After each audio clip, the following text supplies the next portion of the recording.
Charlie Munger says the U.S. should follow in China's footsteps and ban cryptocurrencies. So, two things right off the bat. What's going on, guys? Brandon here. Number one, if you're following in China's footsteps, you probably need to stop right where you're at, feet planted, go find the nearest mirror and look right into it. Because we do not ever want to be trying to mimic or do what the Chinese government is doing. Now, the people, no problem with the people. I'm sure they're wonderful people. Great, don't care. The Chinese government, on the other hand, we do not ever, if only if you like your freedom, your liberty, anything like that, your privacy. With all that being said, so first off, Charlie, let's get that straight. Number two, he's absolutely right. He's absolutely right. Charlie Munger is spot on when he says that cryptocurrencies should be banned. Absolutely should be. Crypto is a joke. Crypto is an absolute joke. All these altcoins, affinity coins, scam coins, complete joke. So many people lost money with these arbitrary just pieces of garbage out there that are sucking off of Bitcoin. They are doing all these things and getting people to spend time, energy, money on things that aren't moving life forward. Think about this. If all these people, if the hundreds of billions of dollars that would have been, that are in these 20, 30,000 other altcoins, scam coins, whatever, would have all been in Bitcoin, in that network and all moving forward the same direction, kind of like, if you remember in Mighty Ducks, when Gordon Bombay has got all of the kids wrapped around the rope, right? Emilio Estevez, Gordon Bombay, got them all, teaching them how to go the same direction. Do the same thing, pull the same direction. Now, it was a ridiculous example. It was great for a movie, but it gives you the visualization of understanding now if everyone was going through this together and spending their time, energy, their intellectual prowess, their money in Bitcoin and creating this massive, immutable, decentralized peer-to-peer network and disrupting money forever and putting the issuance in the hands of people instead of the unproductive class, instead of the 1%, instead of the collectivists, and putting it in the hands of the individuals, the people, the global citizens. Think about where we would be right now. This is why. When you have, it's well and fun talking about Bitcoin and things it can do, and you could be really wealthy and it's deflationary and all these fun things. Yeah, that's wonderful and that's true. However, one of the most important things, price is the least interesting aspect of Bitcoin. Think about if you are a humanitarian, if you're a climate person, anything.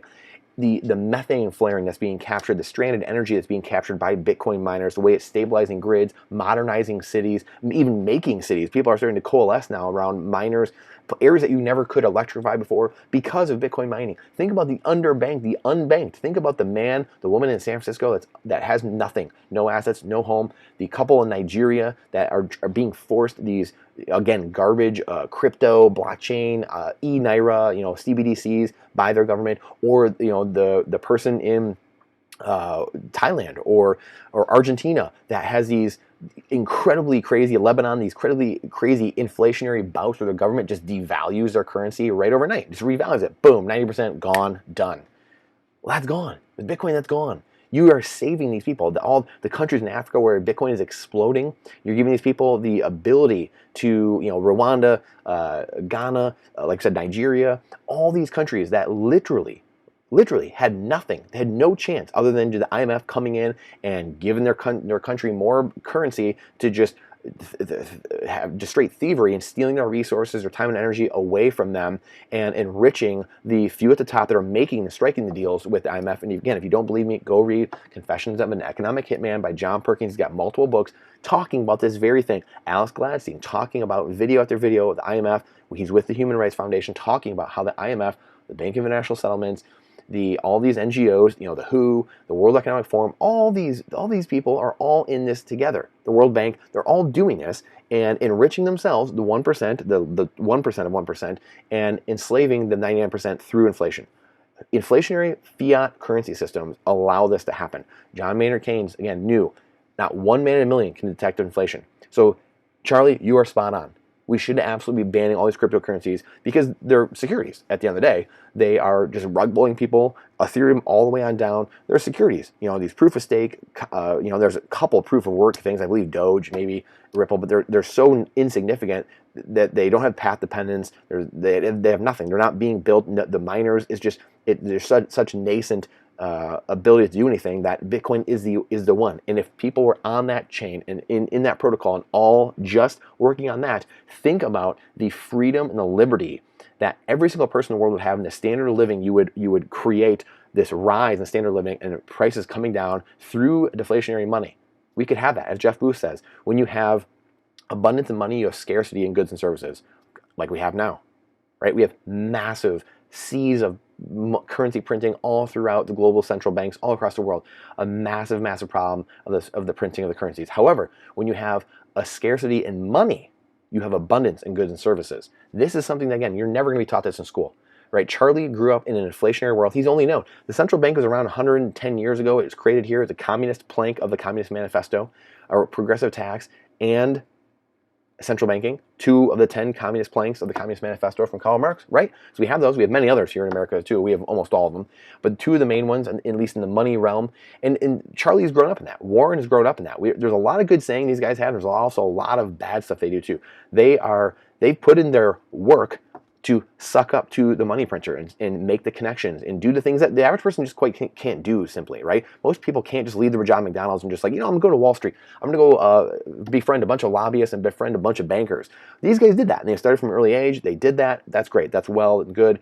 I want to get away from a brown-nosing, rent-seeking, grifting lifestyle, and I want us to get back to a merit-based, responsibility, accountability type society where if you are good enough, you get rewarded. And if you're not, you go away. And guess what? It incentivizes everyone to get off their behind and actually go do things and be better, because we all can be. We've all been pushed down into this cauldron of just like mediocrity and, well, you know what, whatever. You'll get a little penance here, a little pittance here and there from the government, Social Security, Medicare, Medicaid, some type of welfare, bridge cards. You'll get whatever. You'll get a little bailout here and there from the student loans. You'll get a little thing here and there, a little cost of living adjustment up. It's just absolute joke. Humans weren't built to do that. Humans were not built to do that. So again, Warren here, cryptocurrency is not a currency, correct, and it's not a commodity, correct, and not a security. Well, you're wrong there. Again, the masters of securities, you would think they would know what a security is, but they don't pass the Howey test. I can't remember what it is now even, but they don't qualify to be anything but a security when you're looking at the Howey test. So Bitcoin is the only one. Bitcoin is not crypto, and crypto is not Bitcoin. Bitcoin is an asset without an issuer. It is a commodity. The IRS has already spoken on this. The fact that these guys are coming out and still saying this and like conflating Bitcoin and crypto already shows you that they don't know what they're talking about. They haven't put in the work. They haven't put in the proof of work. They haven't put in the studying time. And they don't even know. And they don't even know that Bitcoin has already been deemed a commodity by the U.S. government. So these guys, again, Bitcoin breaks people's minds. It breaks people's brains. It breaks all models, as people have said many times. You don't change Bitcoin. Bitcoin changes you, right? You don't ban Bitcoin. Bitcoin bans you. It's just free speech. It's just code. It's literally internet code. And that breaks people's minds. And people have no idea how to comprehend it. So it takes time to adopt the hardest money and the hardest computer network to ever exist in humankind, right? This is pretty fast. It's only been 14 years. It took gold hundreds and thousands of years to become the thing that everyone deemed was the best thing. So it's gone pretty quickly, and humans are having to, as Alvin Toffler said in Future Shock, decades ago in his book, he talked about the people going forward that are going to do the best are the people that can learn, unlearn, and then relearn. That is the future we're living in. When you have Moore's Law, things exponentially improving, and our technology, our information exponentially growing every single month, every single year, it's hard. It's hard for centenarians to understand what's going on when you've grown up in a world that's just fiat currency. It's just fiat and currency, inflationary monetary system. You have no idea what else to do. When your companies are constantly getting bailed out by your buddies, well, then it's easy. That's you don't even have to be right. You just like, whatever, I'll just gamble a bunch of money away.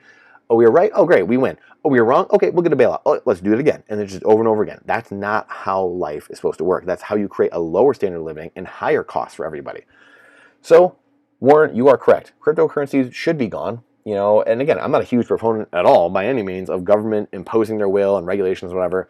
However, we've got to start delineating what is what. And we have to understand the implications of not focusing on Bitcoin and spending the time on all these worthless projects. When you have Bitcoin, you have this incorruptible money that's going to give freedom and prosperity and wealth preservation, property rights back to every individual on earth with an internet connection. I think that's kind of important. I think that's a little important because there's almost no one that has that. Talk about feeding people, and talk about providing clean water and doing things. And someone actually has an ability to hold their wealth instead of their country just devaluing their currency by 90% or going into hyperinflation, and they can remove themselves from that. I think that's pretty powerful. I think we start talking now about moving humans to, wow, everyone can be feeding themselves now. Everyone can be doing, and the people that aren't, the 1% of 1% that aren't at the bottom, they can be taken care of by the other people who are providing things.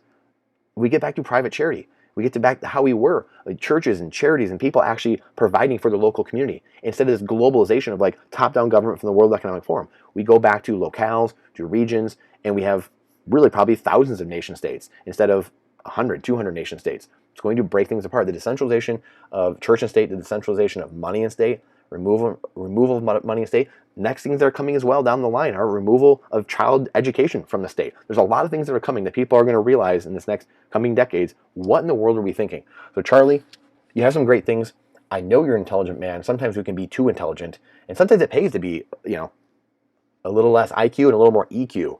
And it's not that he doesn't have high EQ, but these articles are fascinating when you're saying we should be more like China and banning this. When he himself, do you not realize that inflationary monetary systems are what enslaves everyone through inflation, the destruction of money? We've talked about this 1,000 times. We have 1,000 videos talking about the destruction of money and that causing mass chaos.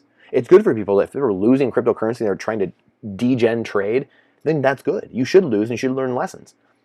But to conflate it and say, oh, this is terrible for society.